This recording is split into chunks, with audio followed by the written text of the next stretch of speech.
The Wonderful Wizard of Oz. Chapter 13, The Rescue. The Cowardly Lion was much pleased to hear that the wicked witch had been melted by a bucket of water, and Dorothy at once unlocked the gate of his prison and set him free. They went in together to the castle, where Dorothy's first act was to call all the Winkies together and tell them that they were no longer slaves.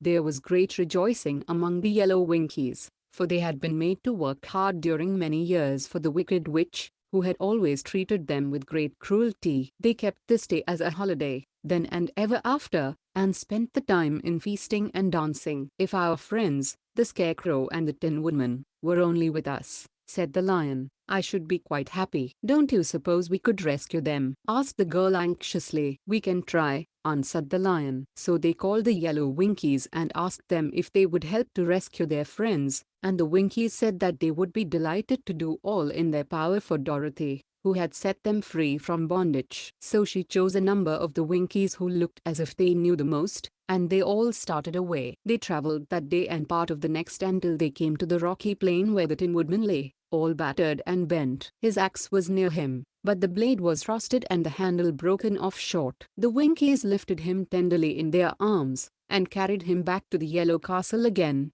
Dorothy shedding a few tears by the way at the sad plight of her old friend, and the Lion looking sober and sorry. When they reached the castle, Dorothy said to the Winkies, "Are any of your people tinsmiths?" "Oh, yes, some of us are very good tinsmiths," they told her. "Then bring them to me," she said. And when the tinsmiths came, bringing with them all their tools in baskets, she inquired, "Can you straighten out those dents in the Tin Woodman, and bend him back into shape again, and solder him together where he is broken?" The tinsmiths looked the woodman over carefully and then answered that they thought they could mend him so he would be as good as ever. So they set to work in one of the big yellow rooms of the castle and worked for 3 days and 4 nights, hammering and twisting and bending and soldering and polishing and pounding at the legs and body and head of the Tin Woodman, until at last he was straightened out into his old form, and his joints worked as well as ever. To be sure, there were several patches on him, but the tinsmiths did a good job,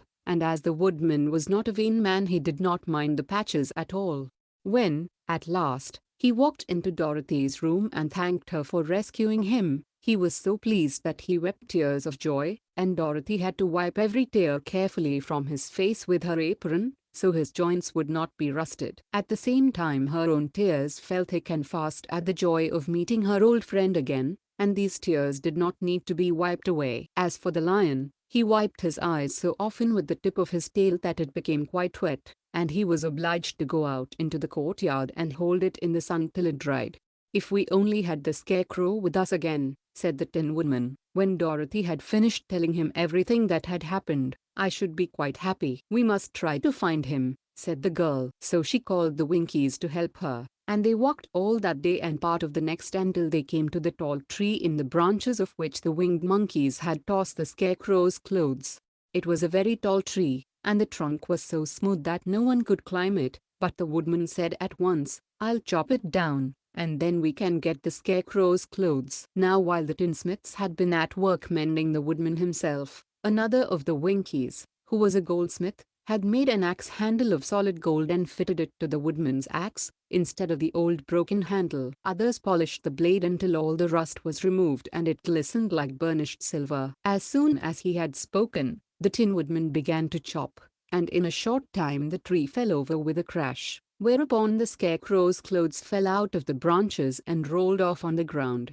Dorothy picked them up and had the Winkies carry them back to the castle, where they were stuffed with nice, clean straw, and behold, here was the Scarecrow, as good as ever, thanking them over and over again for saving him. Now that they were reunited, Dorothy and her friends spent a few happy days at the Yellow Castle, where they found everything they needed to make them comfortable. But one day the girl thought of Aunt Em, and said, "We must go back to Oz, and claim his promise." "Yes," said the woodman, "at last I shall get my heart." "And I shall get my brains," added the Scarecrow joyfully. "And I shall get my courage," said the Lion thoughtfully. "And I shall get back to Kansas," cried Dorothy, clapping her hands. "Oh, let us start for the Emerald City tomorrow." This they decided to do. The next day they called the Winkies together and bade them goodbye. The Winkies were sorry to have them go, and they had grown so fond of the Tin Woodman that they begged him to stay and rule over them and the Yellow Land of the West. Finding they were determined to go, the Winkies gave Toto and the lion each a golden collar, and to Dorothy they presented a beautiful bracelet studded with diamonds, and to the Scarecrow they gave a gold-headed walking stick to keep him from stumbling, and to the Tin Woodman they offered a silver oil can, inlaid with gold and set with precious jewels. Every one of the travelers made the Winkies a pretty speech in return, and all shook hands with them until their arms ached. Dorothy went to the witch's cupboard to fill her basket with food for the journey, and there she saw the golden cap. She tried it on her own head and found that it fitted her exactly. She did not know anything about the charm of the golden cap, but she saw that it was pretty, so she made up her mind to wear it and carry her sunbonnet in the basket. Then, being prepared for the journey, they all started for the Emerald City, and the Winkies gave them 3 cheers and many good wishes to carry with them. Chapter 13 ends here. Thank you very much for listening. Subscribe our channel for more, click bell button to get notification and give thumbs up if you like my work.